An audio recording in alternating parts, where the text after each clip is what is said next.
And now what we're going to do is we're going to move on to these nonparametric tests. So this is the last section of our whole course. So what are these nonparametric versus parametric tests? Well, the only nonparametric test you've seen so far is the re-randomization. That one was different than the others. We didn't estimate any parameters. Parametric tests involve estimating parameters, assuming some particular underlying distribution. They make assumptions about the distribution that our data is sampled from.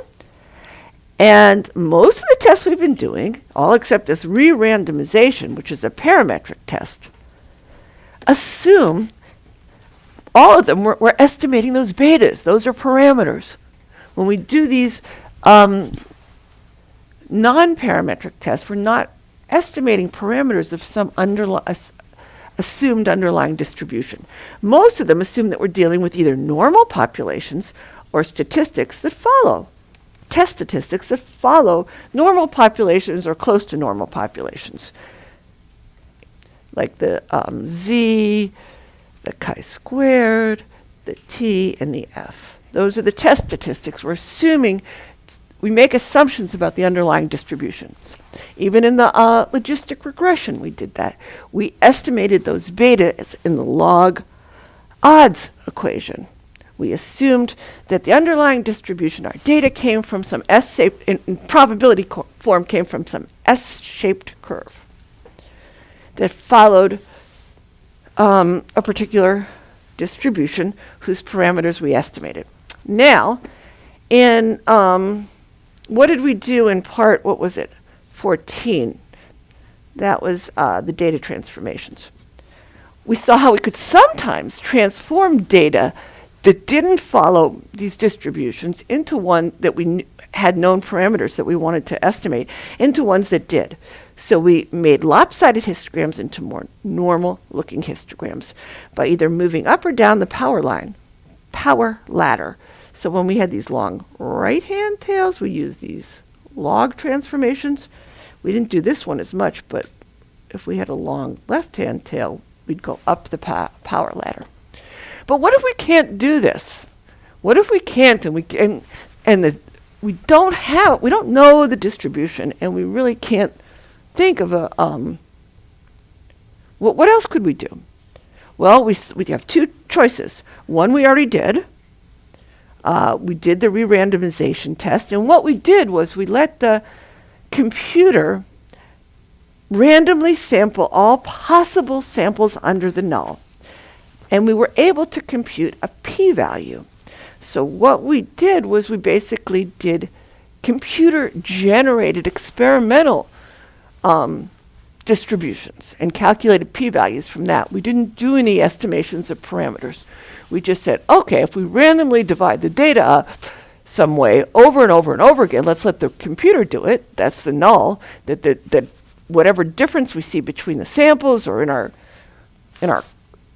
whatever effect we see is just due to chance variation. So we let the computer do all these randomizations and generate empirical histograms. That's one way of doing it. So that's what we did in part. What was that? That was chapter 41 we did that, and I think it was chapter 27 as well. We made those empirical distributions. Let's just look to make sure. I should use this table of contents more. Okay, 41 and not 27, what was it?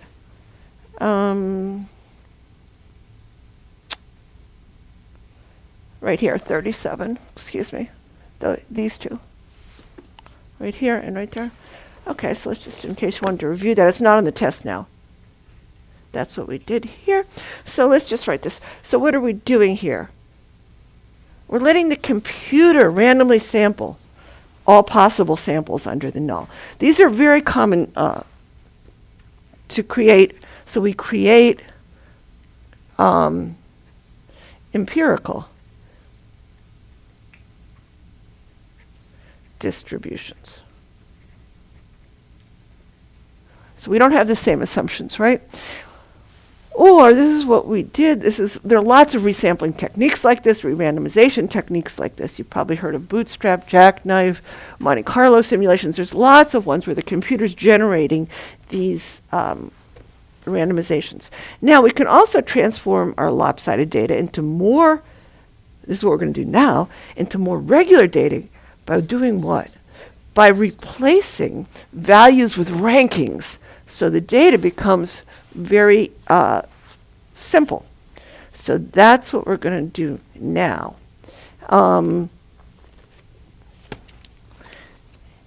So we're going to replace our actual data. Like if whatever numbers we had, we're going to list them from the smallest to the largest and just replace them with integers between 1 and n. What place they are. The smallest will be 1. If there are 10 numbers, the biggest would be 10.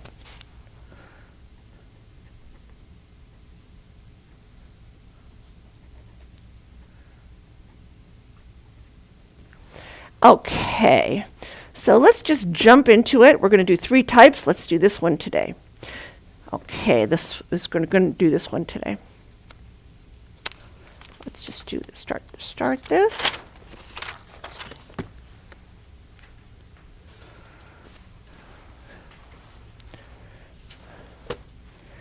And let's see. All right, so this is an example that comes from when I was teaching Stat 100 a lot.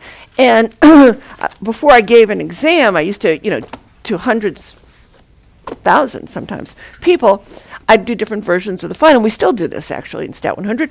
And so I would do different versions. So many people were taking it. I'll probably do something like that with you guys. I haven't written the finals yet. But, and then I have these students who take them early, because I want to make sure the 2 versions are the same, especially with Stat 100, because a slight difference really throws people off. So, so pretend I got, people who take it early, and I divided them randomly into 2 groups. And stuff like this would happen. And here you can see, I want to make sure that these 2 groups are the same, not just for the best students or the worst students, but or not just their means are the same, but really are the same for all the students. So, this is and I also don't want to pay that much. Look at this person who got an 11. No matter which group he was in, he would have gotten an 11 because this was a person, it actually was from real data, who never showed up for anything. It didn't matter which version, but putting him in this group automatically is going to make this group look like there's a big difference. And I know that's not the case. He just handed in pretty much a blank exam. So what we want to do when we have data like this, the first of all is really, why not just use a t-test?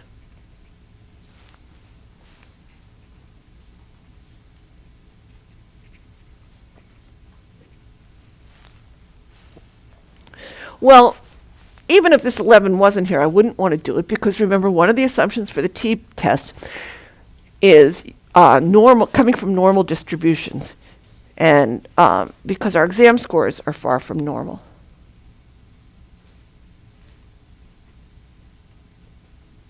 So we really can't use a t-test, and we have a small data set.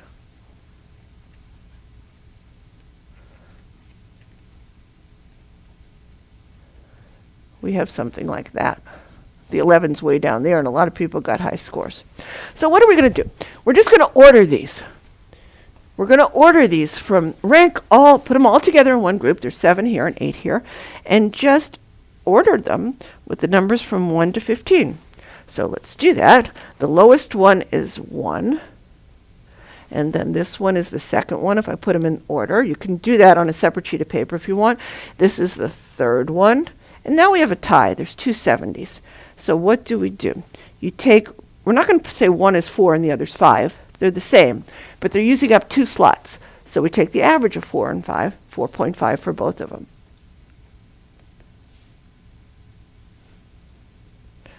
Why don't we do it down here? We have more room. I shouldn't do it up there. Let's just do it way down here. Okay, so we started 1, and here's 2, 3. Then we saw these 2 were tied, and instead of giving them 4 and a 5, we're giving them both the same because they're both the same score. That's what I say here. And then the next one is not 5. We used up 4 and 5, so the next one's 6. The biggest one's going to be 15. We have 15 numbers, so make sure of that, okay? So now we use 6. Now what's the next one? This is 7. This is 8. This is 9. 10. Whoops, no. 10 is here, sorry. This is 11. This is, what's next? Where's 12? This is 12, this is 13, and this is 14.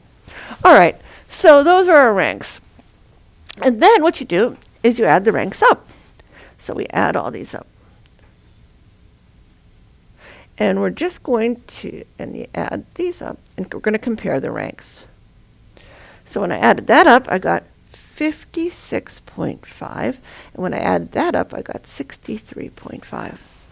So that's called the rank sum.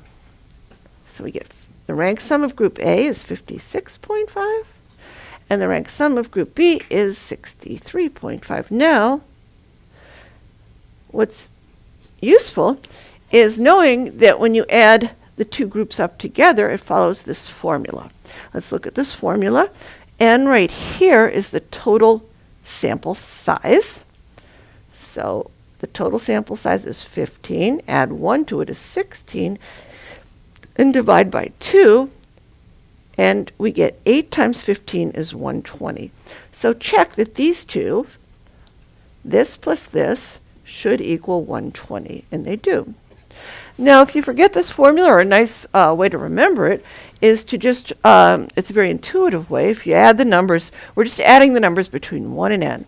So if you wrote all these numbers out here, 1 plus 2 plus 3 plus 4 plus 5 plus 6 plus 7 plus 8 plus 9 plus 10 plus 11 plus 12 plus 13 plus 14 plus 15, you might discover maybe on your own, the way Gauss did when his teacher told him to add the numbers because he was bothering her, and said, add the numbers between 1 and 100, and she thought that will keep him busy the whole hour. Well, he just did it really quickly, and he said, 1 plus 100 is 101, and there's 50 of them, so 50 times 101 is, and he said 5,050, and he was right. How did he do that? Watch.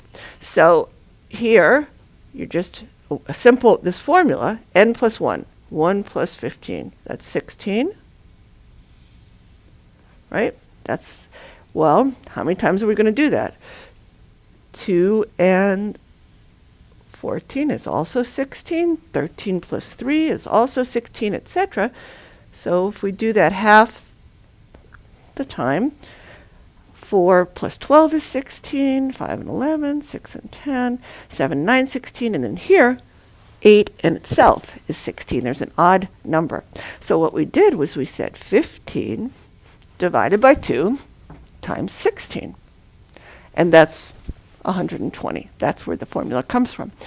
So now we can use another way to look at this is thinking the average is going to be right in the middle. 16 divided by 2, that's going to be the average. And basically, all these numbers are just the same below average as these are the same above. So you could say 15 times the average, 8. So now we're going to use the z-statistic. Why can we use the z-statistic all of a sudden?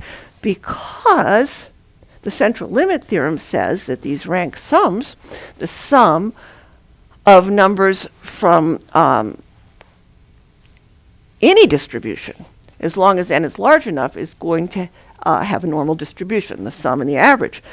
But these, as you can see, now that we've replaced these distributions with rankings with just very simple numbers, we don't need large n for the central limit theorem to kick in. So we can use the z-stat to test the Nelsons for large enough group sizes, and let's just say for this class both greater than 6, The probability distribution is very close to normal when the null is true, with these expected values and standard errors. So the expected value right here, that's the expected value, is n times the average. So the expected value for the rank for group A is, that's the sample size for the group,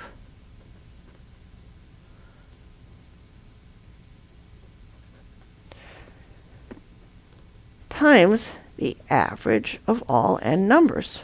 We just said 8 is the average of all n numbers. So that's, so it's going to be n little a times n plus 1 over 2, which is 7 times 8, which is 56. That's what it's going to be. Now, I was going to ask you this as an iClicker, but we're running out of time, so I'll just do it here. The expected value for the rank for group B is going to be what? NB. There's 8 numbers. 1, 2, 3, 4, 5, 6, 7, 8. So it's going to be 8 times 8, which is 64.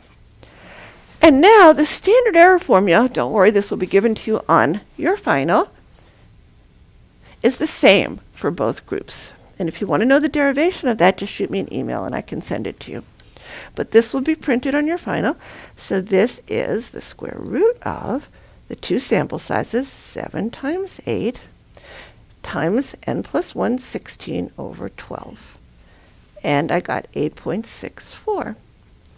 So when we do this for ZA, we have our observed rank sum, which is right here, 56.5, minus our expected, which is 56, over the standard error. And we got this very, very small z-score. So let's draw it here. Here's as a z, and let's draw it as a rank sum. We expect 56. And we got 56.5. So this is where 56.5 lines up.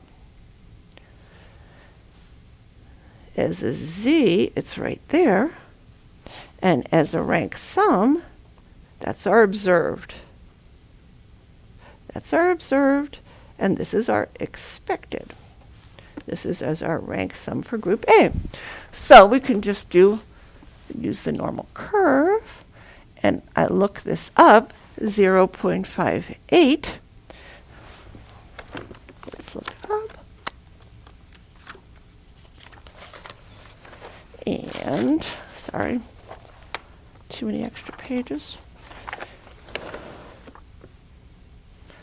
I'm just going to round it to that, okay? To 4% in the middle about. To the nearest line. And now we go back, sorry.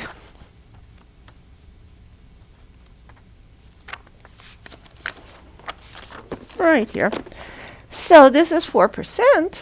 Now our p-value is huge. It's two-sided here. We didn't say which group was going to be bigger or smaller. So our p is equal to 100 minus 4%, which is 96%. So we cannot reject the null. Thank God. I didn't want to reject the null. I want the two exams to be as like as possible.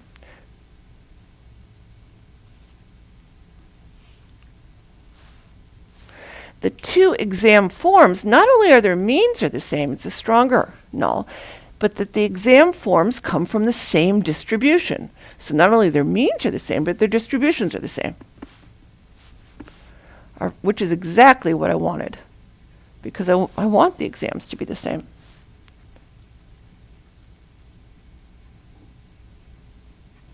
Now you could do the other one the exact same way.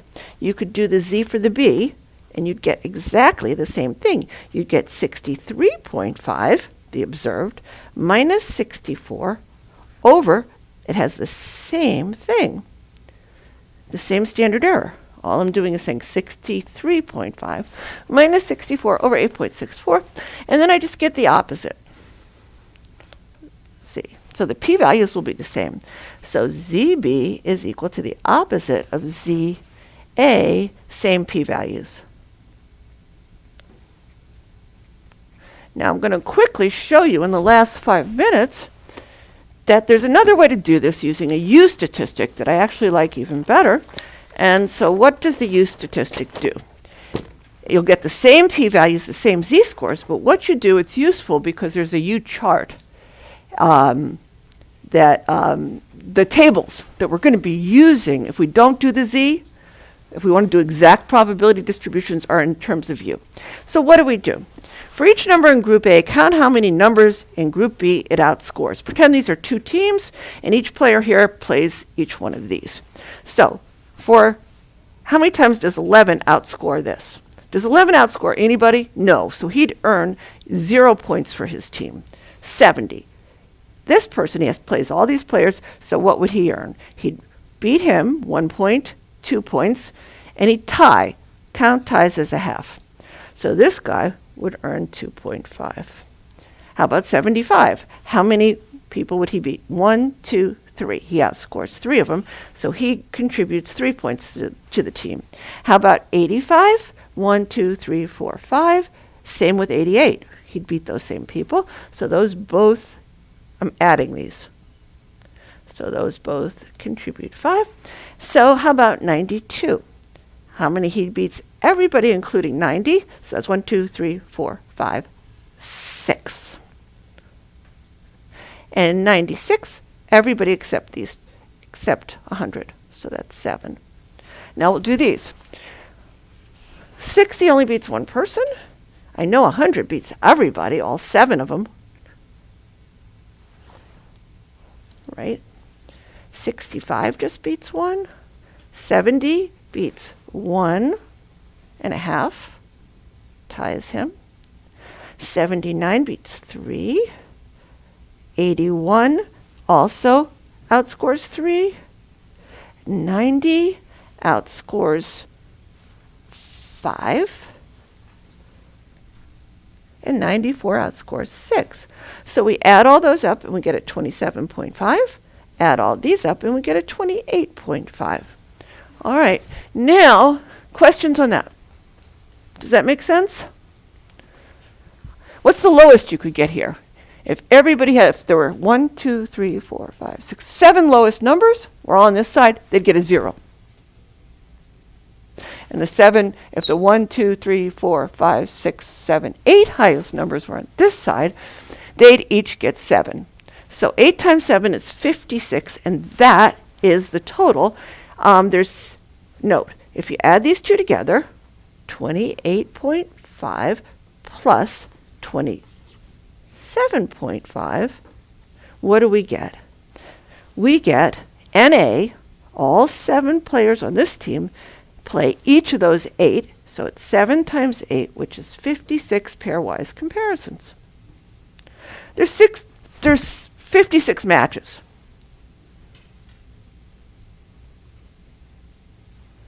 So they have to sum to 56. All right, so now what's the expected value? We can use a z-stat to test the null. What's the expected value? They're going to be the same. The expected value is that this team's going to win half and this team's going to win half. Even if there's only one person on this team, played all the others, he'd win half the time. So out of the 56 matches, half is going to go to this and half is going to go to that. So the expected value for UA is equal to the expected value for UB, which is just equal to 7 times 8 over 2, which is 28. And lo and behold, we've got the same standard error. So nice. So now we can just do the statistics, and you'll see that they are the same. The observed UA, we'll do it for this one, watch, 28.5, minus the expected, and you look, you've got that same difference of 0.5 that we got here. This is 0.5. We're going to have the same standard error, so you're going to get the same p-value.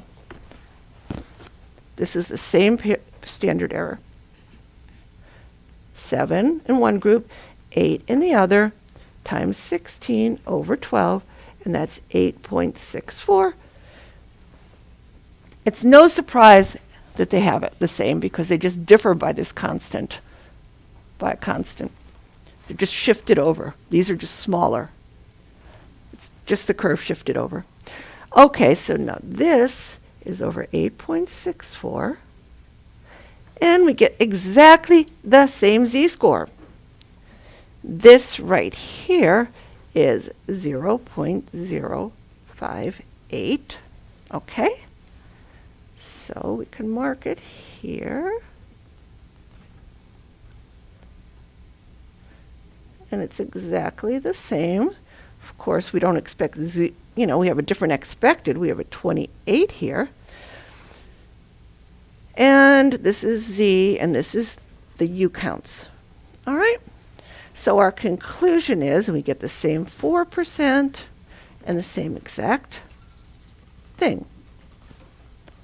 So P, again, is 4%, is 100 minus 4%, which is 96%. So it's the same. Cannot reject the null. All right. And again, if we did the other one, we'd just get 27.5 minus 28. And ZB is equal to, this is ZA, ZB is equal to 27.5 minus 28 over 8.64, which is negative 0.058.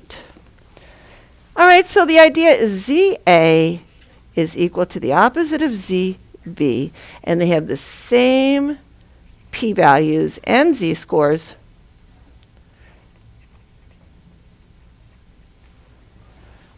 as the rank sum.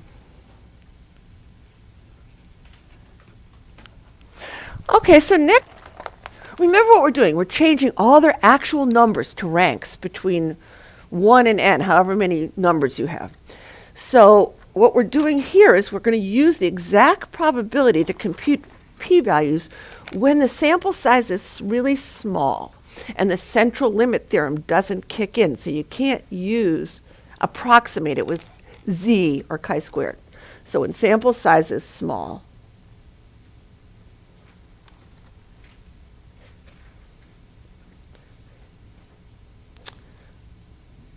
Small. And small, we did the cutoff for small, like less than or equal to 7, but I'll tell you what the cutoff is, okay? I mean, I'll say, when I say small, you don't have to, it's not exact. It's just the tables go a little further. All right?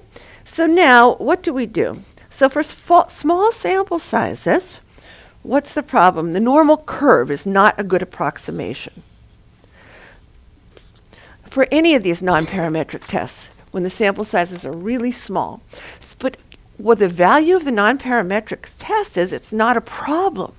Because once you convert the data to ranks or counts, the numbers are so simple. Like with a sample size of 4, it's just numbers 1 through 4. The numbers are simple, that it's not hard calculating the exact probability distributions by hand. And you're not going to have to do this one by hand. These are all the U statistics for different sample sizes and the probability of, this is the critical values we'd need. There's tables available for the exact probability distributions for the U-stat, but not the rank sum. So once you get the U-stat, this is how you use the table. So these are the critical values to reject the null, but it's for the smaller one. Okay? The tables below give the critical values for just the 5% cutoff. And don't get worried here, I'm introducing this on the last day. You're not going to have this on the final. You're not going to have to do this. I just want you to understand what what it means when I say the exact probability distributions. It means they calculated mathematically what the chances are to get various U statistics. And these are the cutoffs for the chances less than 5% when the null is true. So these are your critical values, okay? And so how do you read this? Because you will encounter it often if you ever do non-parametric stats. So it's for the smaller U stat, okay? So it's a little bit different than usual. We want to see if our smaller U stat is smaller than these critical values. Okay, so let's write that down. So if the smaller U stat that we get, which we got on the previous page, was equal to 27.5, that was our smaller one, is less than the critical value, I'll put a star here, then we will reject the null because it's really extreme. If this smaller one's really low, then the bigger one's really high. So how do we know how to read this table? We have to find the critical value here. Well, that depends on your sample sizes, okay? So it says N1 and N2 are the sample sizes of the smaller. So this is the one, this is sample size for the smaller group. Why isn't that? It's hard to read.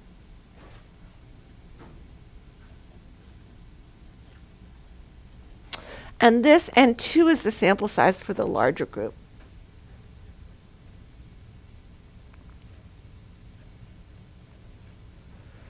Okay, so in our case, we had the larger sample in the previous page. I'll just remind you, they weren't the same size. Group B is 1, 2, 3, 4, 5, 6, 7, 8, and this has 7. This one had the smaller statistic, even though it had the large U statistic, even though it had the larger sample size.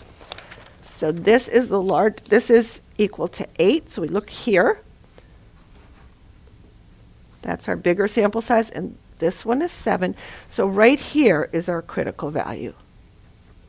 So if it's less than, is 27 less than 10? No. So we cannot reject the null. And we knew we couldn't reject the null. We don't want to reject the null. Remember, these are exam scores. I want them to be the same. No, so we do not reject null. Looks like those two exam scores came from the same distribution. So that's the idea. We said we were going to, so to reject the null, it has to be less than. I should say that. To reject the null, that they're the same. If they're really different, then the smaller U stat has to be less than the critical value. Less than. The smaller U stat has to be less than. And ours was bigger. 27 is bigger than 10.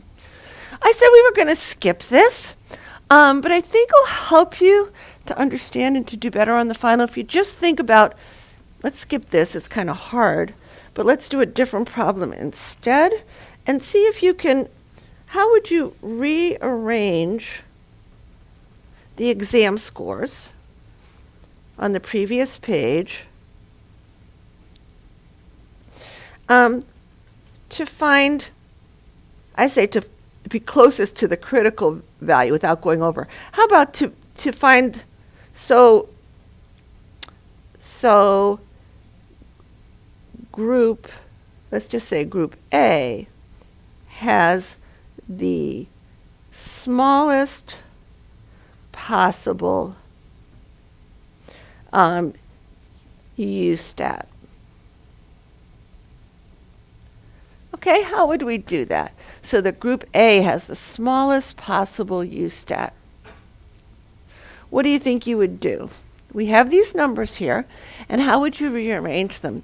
Wouldn't you, the smallest possible U stat would be if all the lowest numbers were in group A, and all the highest ones were in group B. So you would rearrange the scores so that this is the lowest one, the next lowest one, etc. I'll just do that. The next lowest one would be 60, then 65. Then there's 70 and 70 are tied. 1, 2, 3, 4, 5.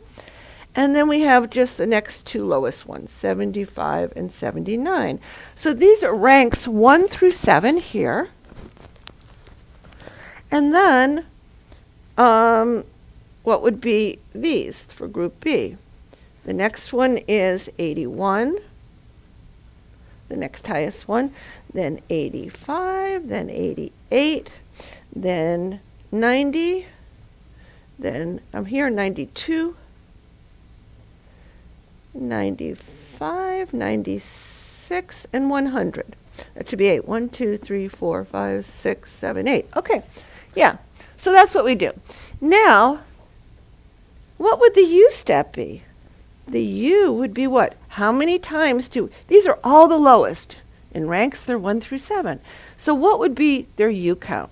U means how many times each one of these outscores those. So how many times does 11 beat any of these numbers, does it? 0 times. How many times does 60 beat any of those? 0. They're all the lowest, so this is the lowest possible. Okay, does that make sense? So your U count would be 0 when you add all those up. And by the way, what do you think these highest would be? Each one of these, 81 beats all 7. 85 beats all 7, etc. So you'd add up, all of these would be 7, and there's 8 of them.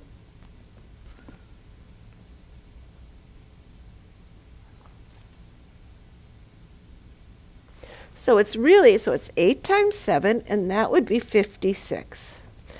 And that makes sense.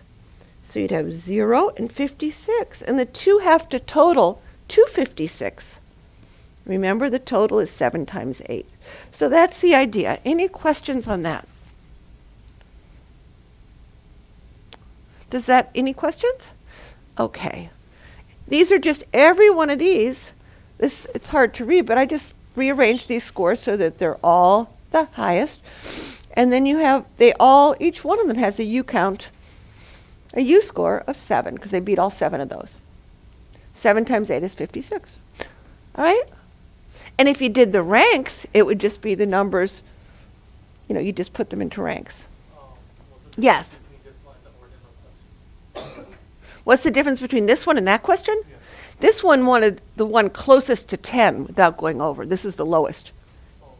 You can find them equal to, you can find, it's just, there's multiple ways you can do this one. Okay? His question was, what's the difference between this question and that one? This one I wanted the very lowest. This is I wanted the closest to 10, the critical value without going over. And I won't ask, that's hard. Okay, we're going to skip that one. So now I said we're going to skip this. And now we're on the Kruskal-Wallis test.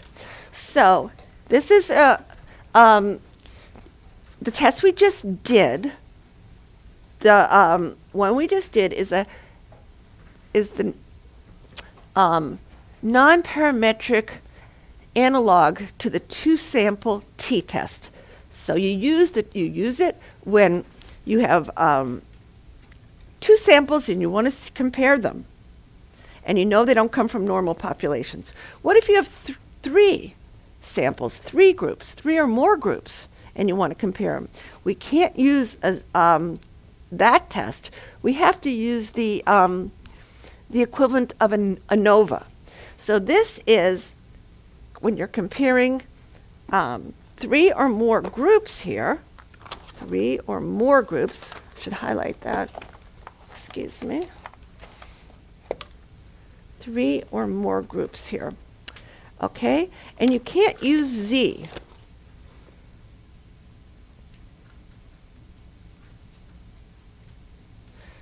So we're not going to do a Z test. We're not going to have an approximation that's a Z with more than 2 groups. So our approximation here is going to follow a chi-square distribution. Okay, So it's the non-parametric version of ANOVA. But we can't, it has the advantage of not needing the assumption of underlying normal populations like ANOVA does, and that's why we're doing it. Now, we can't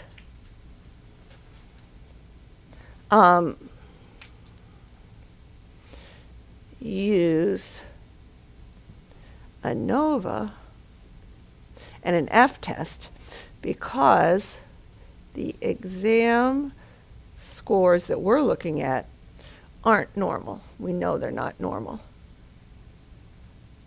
They don't follow that kind of distribution. None of our exam scores do. Okay, so it's going to be exactly like the Mann-Whitney, except we have 3 groups, and we have a chi-squared test because we have 3 groups. We can't use the z. We have exact probability distributions when it's small. For small samples and for big ones, we use the chi-squared. All right, so let's look at this. So what do? It starts off exactly like what we did before. We change all these to ranks. So let's do that. Change them all to ranks. I did them for you here already. You don't have to do this is just to help you. You can just eyeball it and see, okay, this one, the first, that's the smallest. And then this is the second smallest. And then 50. Oops. I did that wrong. This is the second smallest. And 50 is the third smallest, right? I'll just start it out. I'm just putting them in order. I did it here already. So 60 is the fourth smallest. Then 70, you have to be careful again. There's 2 70s. So they would take the 5th and the 6th place. So what do? We give them the average of the 2. So this is 5.5. And this one is 5.5. Okay? So then you go 4, think of it as 4, 5, 6, and then the next one will be 7. So this one is 7, etc. So we do all that, 7, and then we have 8, and then we have 9, then we have 10, sorry, and where's 11 is over here, and 12. Where is 12? 12 is, am I doing this right? Yeah. 12 is here. And then 13 and 14. 13 is here. And 14 and 15 are here. Okay. So now we just add these up. 1, 2, wait a minute. I should have 1, 2, 3, 4, 5. I forgot to do 16. 100 is 16. You know, to avoid that careless mistake that I just did, remember you have 16 numbers. Count them. 1, 2, 3, 4, 5. So we'll say NA is equal to 5. 1, 2, 3, 4, 5. So we have NB is equal to 5. And 1, 2, 3, 4, 5, 6. Okay. So now you see that you have 16 numbers. That means that your biggest number should be 16. You're going to go from 1 to 16. So if it doesn't end up that way, you know you made an error. Skip something. All right? Any questions so far? Are you good? So now we just add them up. And I added this up. This is plus 16. And I got 34.5 for this one. For this one, I added them all. And I got 40.5. And this one, I got 61. All right. So those are your rank sums to check for each group. But let's make sure they add up to what? Do you remember? This is something you absolutely need to know, that the sum of numbers, integers between 1 and n, between 1 and 16, follows this rule. Remember, 1 plus 16 is 17. This is 17. This is 17, etc. That's the n plus 1. And there's n over 2 of them. So this is something you need to know. 16 times 17 over 2, which is equal to 136. So let's check that they add. So check. that 34.5 plus 40.5 plus 61 is equal to 136, and it is. So you know you didn't make a mistake. So now we want to get the expecteds for each group, and this is the same formula we had last time. Let's think, you have to know this too. Let's think of the logic of it. This right here, first of all, n plus 1 over 2. It's the same n plus 1 over 2 here. And this is the average right here of all, this part right here is the average of what? The numbers 1, 2, 3, all the way through n. That's it. That's 17 over 2, 8.5 is the average of all those numbers. Okay? So then, what's this little n? This little n, right here, is the sample size for each group.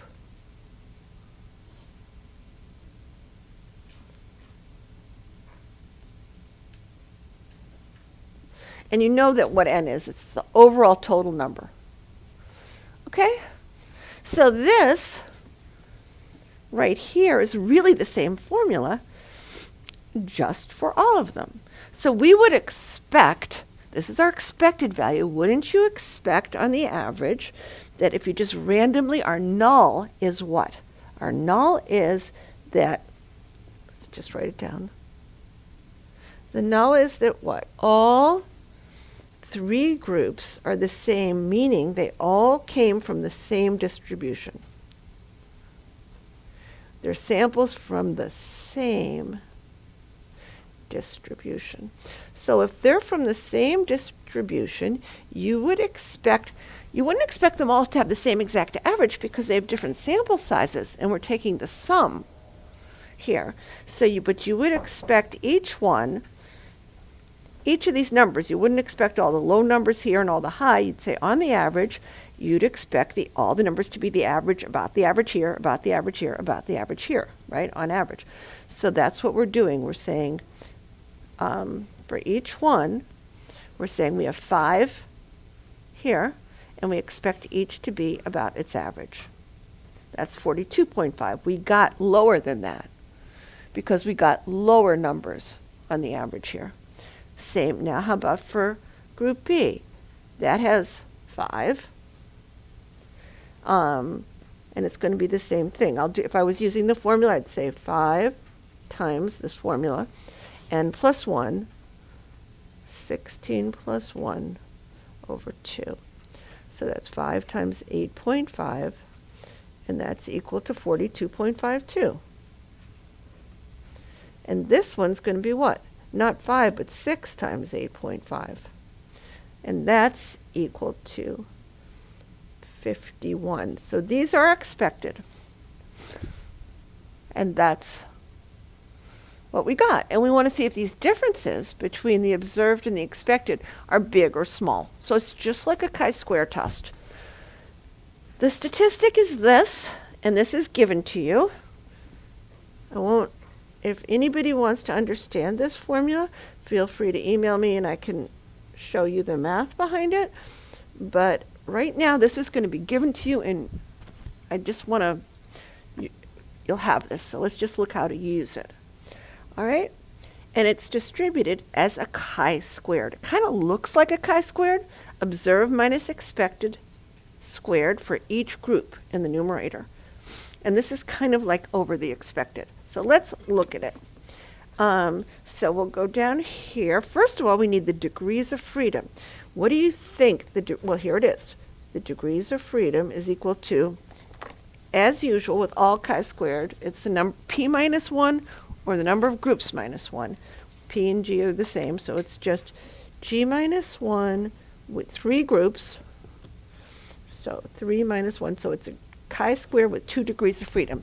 So that's where you're going to be looking for the critical values. We just have to compute this. I'll show you how to do this. So let's just remember what the alternative is. It's that not all 3 groups came from same distribution. At least one of them is different, right? So I'll tell you, this is given to you.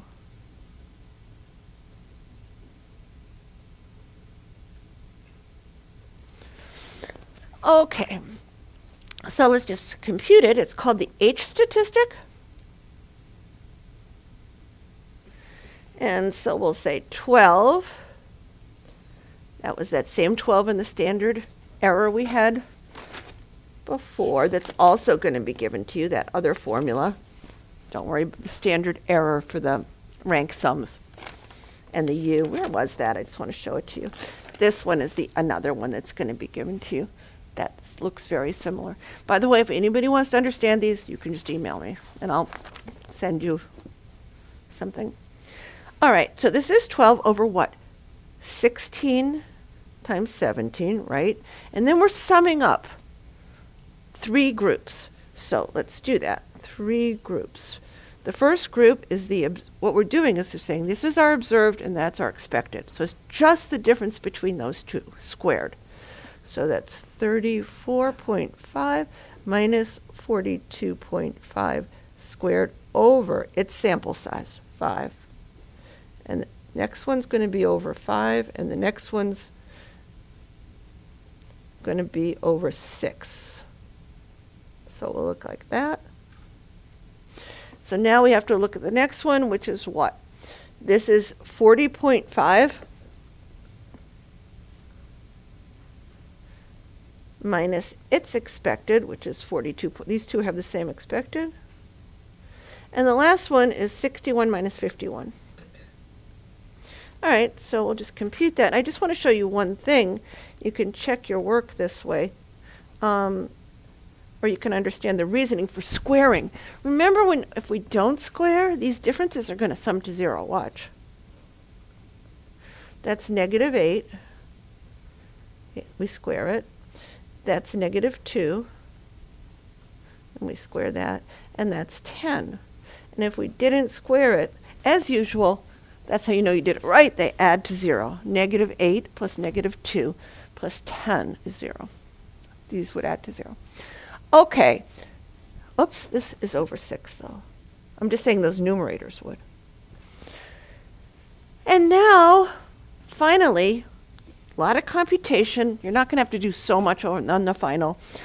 But this is 1.344. That's what I got. And that's distributed as a chi-squared statistic. So, do you know right off the bat whether that's going to be significant? Think about it. Remember the chi-squared? It's going to be, look, it's only 2 degrees of freedom. So it's going to be like really lopsided. It's going to be like one of these ones that goes whoa, like that, all the way like that, right? Now, when the null is true, we'd expect the mean to be about the degrees of freedom, so about 2. What's our chi-squared? Our h-stat. Our h-stat is right here at 1. Why don't we write it here? H equals 1.344. That's where we are. And our p-value is all that. That's going to be a lot. That's a whole lot. That's going to be way bigger than 5%. That's going to happen as an everyday occurrence. So this is just so consistent with the null. When the null is true, we're going to get this all the time. We expect to get even bigger too. But if we get the differences are so big up here, like if we had, let's say we had a tiny, these were really giant differences, then we'd reject the null. But where's the critical value? Well, degrees of freedom 2, remember how you do this, it's just our usual.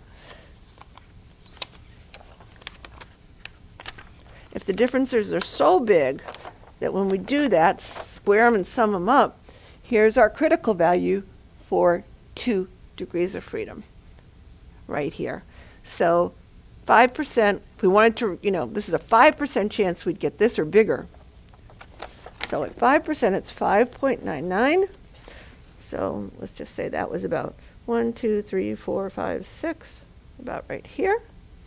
That is our chi-squared critical at 5%, and it's equal to 5.99. So from here,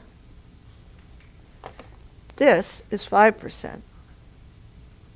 We have all this plus 5%. So our p-value is much bigger than 5%.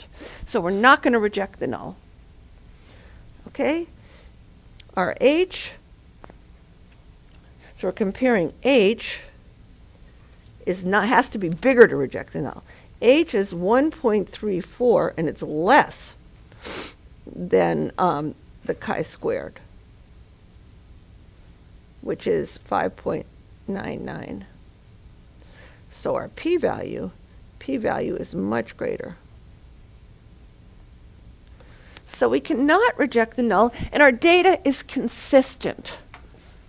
So if these were exam scores, I'd be very happy. It means that we're not rejecting that. We think all groups came from the same distribution, that all the exams are equivalent. So we cannot reject null. We have a huge p-value.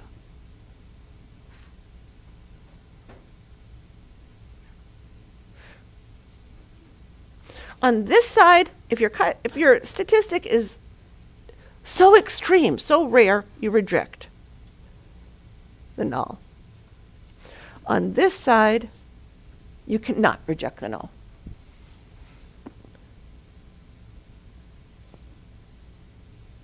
You're saying, hey, I'm going with the null, which I'm very happy about. Does that make sense? All right. So that's that one down. And let's see where we're at. Can I turn the page now? Everybody's good? All right. Look where we're at. We've done, just turn to 223 for just a second. So here's a summary, and I want to show you what we've done. We just have one left to do. We have 3 non-parametric tests. We've done this one and this one. This is equivalent to the 2-sample T. This is equivalent to the ANOVA. Now we're going to do one that's equivalent to a correlation coefficient. It's just changing, doing the same thing, changing to ranks, and computing what's called the rank order correlation coefficient. So let's do that, and then we'll do some problems, practice problems on these non-parametrics to give you some practice.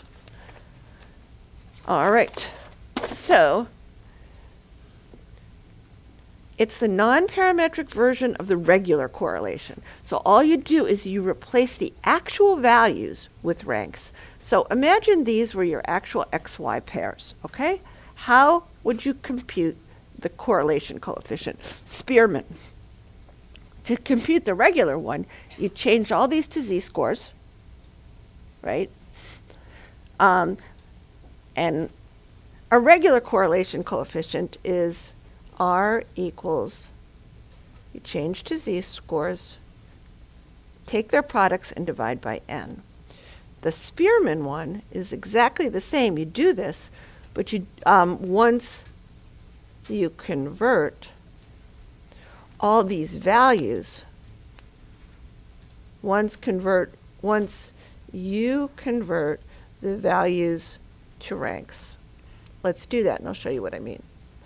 All these to ranks. So there's 7 pairs. So the x's are going to run from 1 to 7, and so are the y's.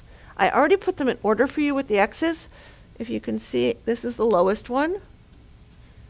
This is the second lowest one. So we've got I just put them in order.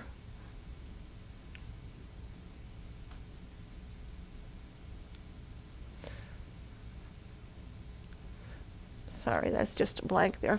All right, so now we just have to fill in the y's. So which is the smallest y? Just by looking at it, 40 is the smallest y, so that gets a rank of 1. The second smallest is 45, so that gets a rank of 2.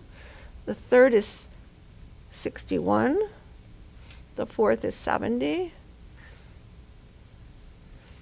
And then what comes after 70? 79 up here, right?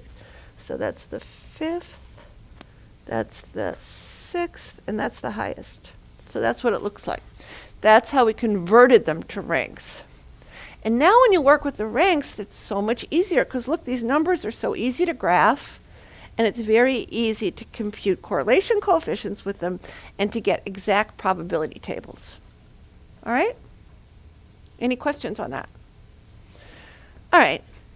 So if we actually wanted to compute the Spearman, what you do is just, okay, what do we have here? We have, instead of putting these numbers, 7 and 45, we have 1 and 2. So 1, 2 for the first point, 2, 1, 3, 4, 4, 3, 5, 7, 6, 5, and 7, 6. And it's super easy to graph these if you wanted.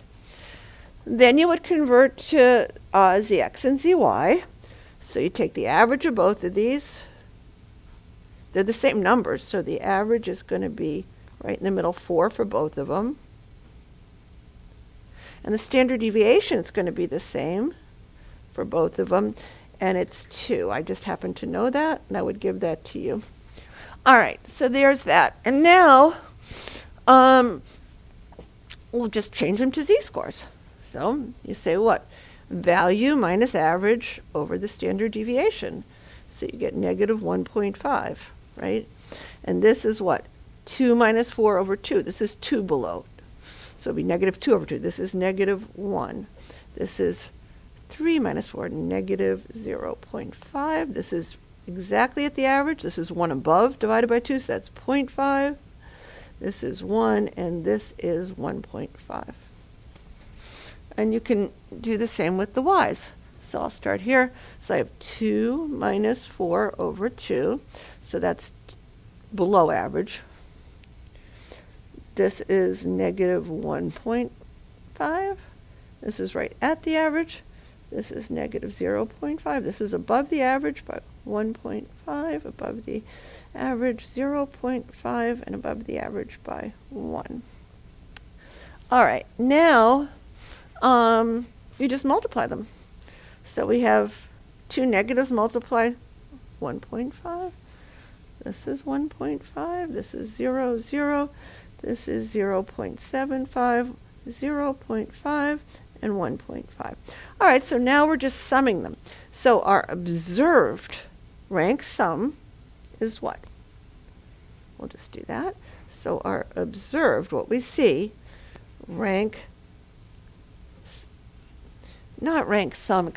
correlation coefficient, R, and this S doesn't stand for a sum, it's a Spearman.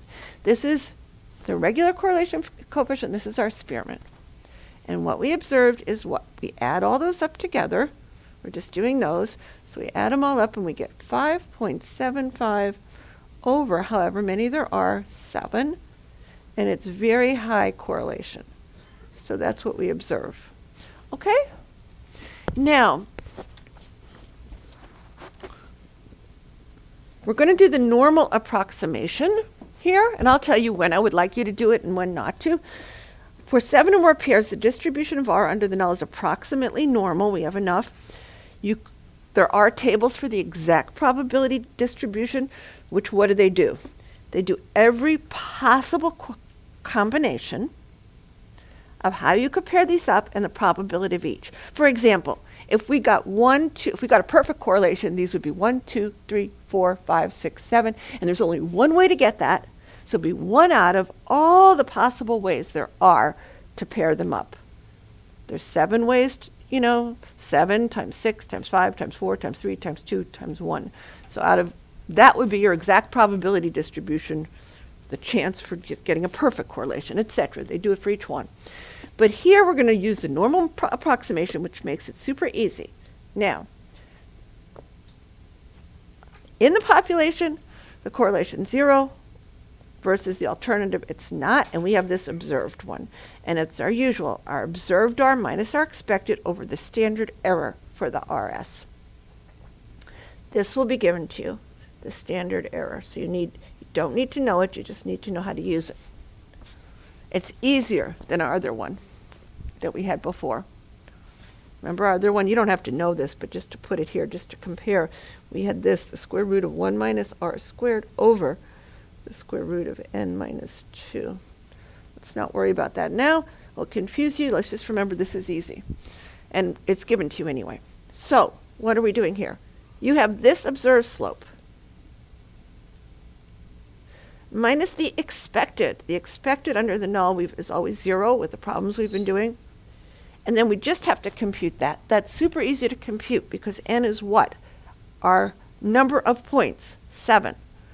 So we just have 1 over the square root of 7 minus 1. 1 over the square root of 6. So I did that and I got this. That is our z. When you see that z, 2, you should think 95% in the middle, right? Now it's two-sided, so we're right on the borderline. It's a tiny, tiny bit higher. So if I looked that up in the table, 2.01, it's about 95. It's a tiny smidgen bigger. Let's look. Actually, 1.96 is 95 in the middle. Let's just look, just to refresh your memory. Okay, 2.01. Well, it's about 95.5, or that's 95.96. I looked it up more exactly, and it was 95. If you said 95.45 would be fine. But I said 95.6. Okay, and it makes the math a little easier. That's between, on z, between, what's this, 2.01, and that's 0, and that's negative 2.01. And that's where, for the rank Spearman, we expect 0. That's where our observed lined up when we changed it to a z-score. Okay? So we have this piece and this piece, which is, what is that? So our p-value is 100% minus the middle area, 95.6%, which is 4.4% for the two tails. So we just reject the null. We're not so sure. So we'll just say we barely reject the null. We reject the null because it's less. You know, we don't have that. It's not so extreme, and it's a two-tailed. We didn't know which direction. For a one-tailed, we'd only have, what do we have? We have 2.2% on both sides. So for a one-tailed, we'd be more sure. But if you want to go by the book, we reject the null at the 5% level, because that's less than 5%, our p-value, and conclude we've got some pretty good evidence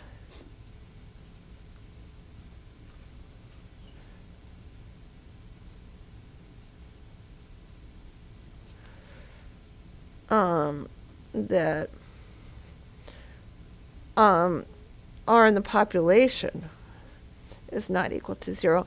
Basically, all we're saying is, I'm going to ask you to be careful on the exam. So I would say what you really are concluding, I should write it down for you right here.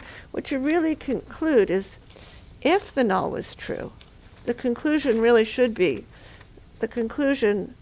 even though you know we're sort of deciding for the alternative, the conclusion really should be that if the null was true, if there was really no population correlation, it was just 0. If the null was true, we'd see this large in H-stat as what? Where's our H-stat? As that. We'd see this extreme large in H-stat, or larger, or even larger, only 4.4% of the time. So we think that's small enough, since it would only happen 4.4% of the time. That's why we reject the null. That's what it means to reject the null at 5%.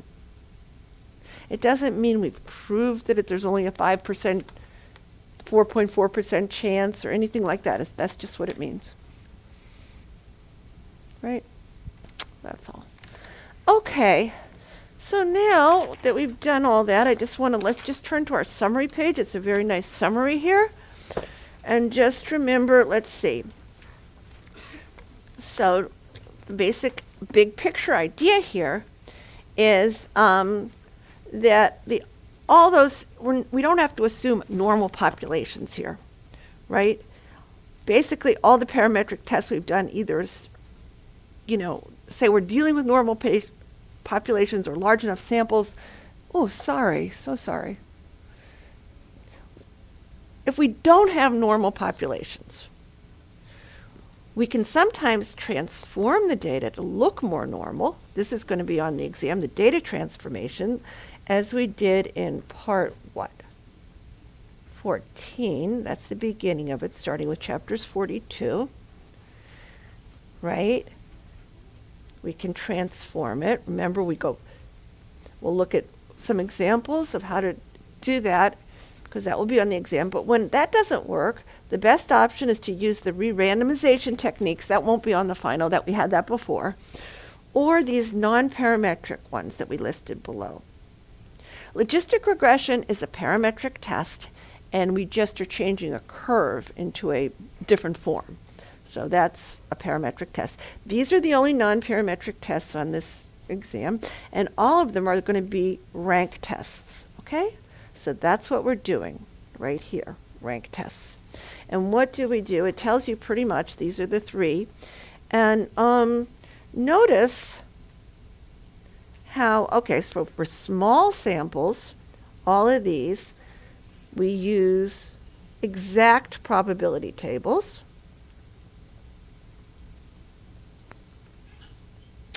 And for these large samples, what do we do? What are we using? We're using chi-squared and z. Excuse me. So we're using z and chi-squared. Why never f or t? I should probably explain that. Okay, so here. For larger samples, and we're using this arbitrary cutoff here,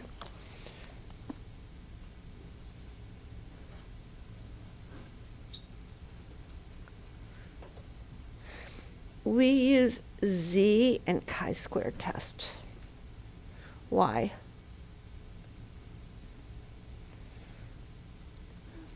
Z and chi-squared, they're distributed as z and chi-squared stats, okay? Why? Because once the data is converted to ranks,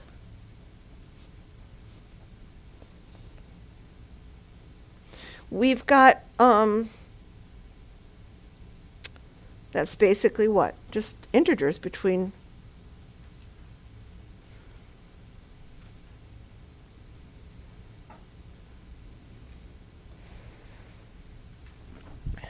converted to ranks. It's always just, if we have n points or n, we just have integers between 1 and 5.